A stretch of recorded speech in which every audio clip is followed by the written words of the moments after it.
Live together মানে হচ্ছে কি বলে বিয়ে না করে ওপেনলি একজন আরেকজনের সাথে থাকা সেক্স করা এইটাই। এখন আমি কিভাবে বলবো ভাই, এখন যা দেখতেছি এক একজন হিরোইনরা বলতেছে ওরা দুবাই যাচ্ছে, কেউ হচ্ছে দুবাই শেখের সাথে তার সম্পর্ক, শেখকে বিয়ে করতে যাইতেছে। অবশ্যই শেখের সাথে তাদের কোনো সম্পর্ক আছে, এই জন্য তারা যে করতেছে। এটা আসলে আমার এটার মধ্যে জানা নেই, হলে তো কি বলে অনেকে যাচ্ছে কি যাচ্ছে না জানি না, বাট আমি এই ধরনের অবস্থা পাইনি এখনো।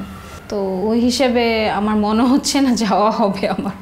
আমি বাংলাদেশেই তো আমি এই ধরনের প্রপোজালে কাজ করতে চাই না। সো দেশের বাইরে তো দূরের কথা। অবভিয়াসলি কেরিয়ার দাগ দেয় এটা আপনি যখন সিনিয়র না হবেন, যত পর্যন্ত সিনিয়র না হবেন সেটা আপনার এই ক্যারিয়ার হবে না, ডেভেলপ হবে না। আর আপনি যদি সিনিয়র লেভেলে যদি আপনি না থেকে যদি আপনি এগুলি কাজ করেন, হ্যাঁ, তো এটা আপনার জন্য এফেক্ট করবে আপনার কাজে। হ্যাঁ, কাজে তখন হয়তো দেখা গেছে যে আপনাকে নিয়ে গিয়েছে, অথবা নেক্সট টাইম সে আপনাকে পরবর্তীতে কাজে নাও আনতে পারে, নতুন অন্য কাউকে সে নিতে পারে, তাই না? তা আই থিঙ্ক আমার কাছে মনে হয় যে এগুলিতে প্রস্তাবে না যাওয়াটাই বেটার।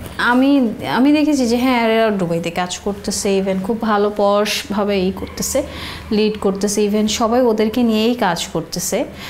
তো তাদেরকে কিন্তু কখনোই কোশ্চেন করা হয় না যে তুমি এত মানে হচ্ছে হাই প্রোফাইল টাইপের লাইফস্টাইল কীভাবে লিড করো। হ্যাঁ, তো ওদেরকে নিয়েই বেশি কাজ করা হয়। তো এখন এগুলি নিয়ে আমি আসলে কারো পার্সোনাল লাইফ নিয়ে বলতে চাই না, আর বলার ইচ্ছাও নাই। এটা হচ্ছে মিডিয়াতে যা ব্যক্তিগত ব্যাপার ভাইয়া।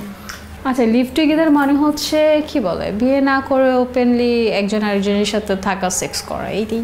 আমার কথা হচ্ছে যে যার কোয়ালিটি থাকবে তাকে নিয়ে কাজ করবে, কিন্তু হ্যাঁ অবভিয়াসলি ডিরেক্টরদের একটা সিলেকশন পছন্দেরও জায়গা থাকে। তাদের পছন্দের জায়গা না থাকলে কেউ কখনো কাউকে নিয়ে কাজ করে না। আর আপনারা যারা যেসব ডিরেক্টররা হচ্ছে আর্টিস্ট সিলেকশন করে, হ্যাঁ, আর্টিস্টদের সাথে হচ্ছে তাদের একটা ভালো বন্ধুত্ব সুলভ থাকে। যারা নতুনদেরকে নিয়ে কাজ করে সেই দিক দিয়ে হচ্ছে তাদের পছন্দের একটা জায়গা অবশ্যই থাকে, না হলে তাকে কেন নেবে?